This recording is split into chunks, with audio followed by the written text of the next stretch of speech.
If I see an ad on YouTube that I've already seen on TV, I click the thumbs down on the ad. Not necessarily.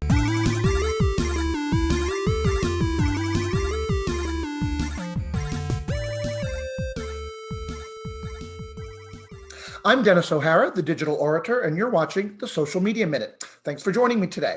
I'd like to talk a little bit about streaming platforms and CTV, because that is becoming the new preferred way to consume television content. What is CTV? CTV stands for Connected TV, and it's any platform like YouTube, even Instagram, Facebook, Vimeo, any platform that offers videos for you to stream either on your device, on your mobile device, computer, or on your television. And I want to start off with a quote by Neil Mohan, who is the Chief Product Officer for YouTube, who has started a blog, and I'll put the link to his blog entry in the description of this video so that you can read it. And he says, even before the pandemic, streaming was quickly becoming the preferred way to enjoy content. The last year solidified this trend, with increasing numbers of people abandoning traditional linear TV. According to eMarketer, more than 106 million US households are projected to watch streaming content in 2021, eclipsing pay TV.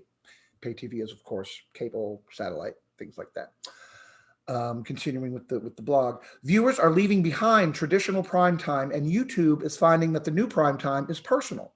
People want the freedom to stream anything whenever they want, whether it's a favorite movie, a hard-to-find music performance, a premier sports event, or even a tough workout.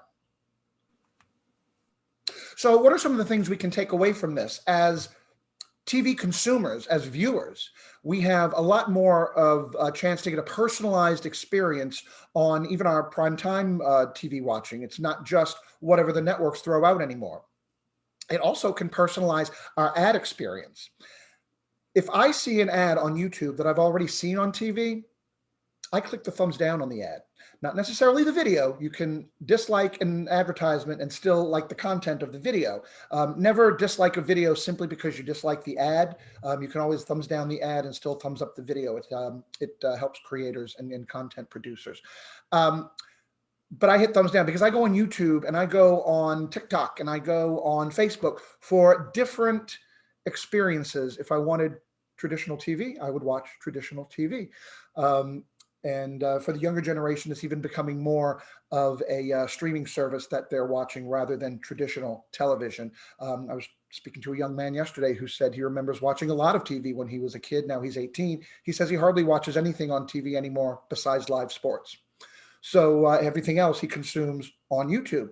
Think about it. If you're, say, going back to the workout example, if you're wanting to learn how to build rock hard abs and you turn on the television, well, you're limited to, who do they have? Richard Simmons, and he's even broadcasting anymore, but you're limited to what is offered by the television producers. And what if it doesn't work for you? Whereas if you're on YouTube, if you search rock hard abs, you'll get thousands of videos, and you can sit there and watch 2 minutes of one, 5 minutes of another, 10 minutes of another, until you find the one that's, you say, yeah, I can follow this plan. So that is how the streaming experience is changing for us as consumers. So what does that mean for us as marketers? Well, e-commerce is growing faster, powered by digital video.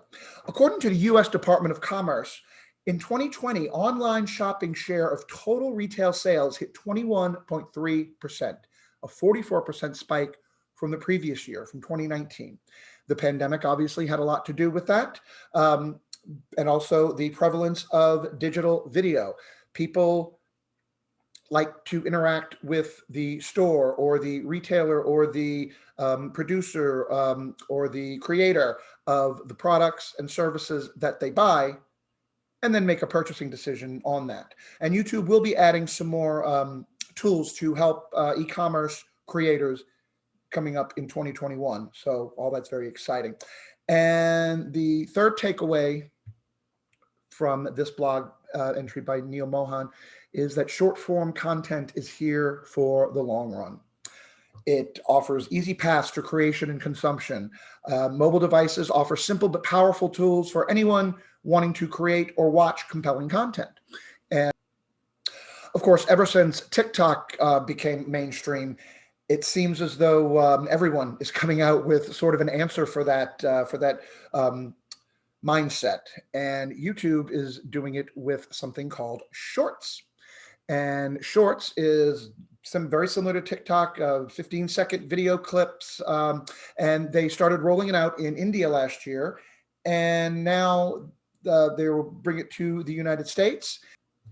Since December of 2020, the number of videos produced in India using Shorts has more than tripled. So it's fast catching on, and it's telling YouTube, yeah, it's time to bring this to other markets. And so I think the next rollout is going to be in the United States, and it's going to be very soon, according to Neil Mohan. So if you enjoyed this video, please smash the like button, comment down below, and let me know of future topics you'd like to see explored in the Social Media Minute. And please subscribe to my channel for more great content. I'm Dennis O'Hara, the Digital Orator. Thank you for watching.